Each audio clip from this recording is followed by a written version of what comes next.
sorry if you can't hear what I'm saying. I couldn't even hear myself. This is the loudest sound you could possibly conceive. And, as it turns out, the cleanest.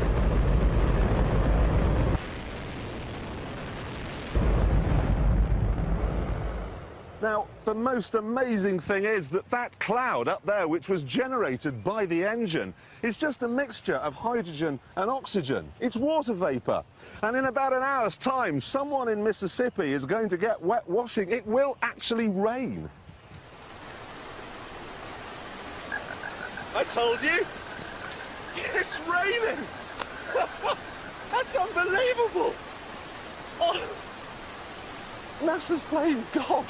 It's making its own weather.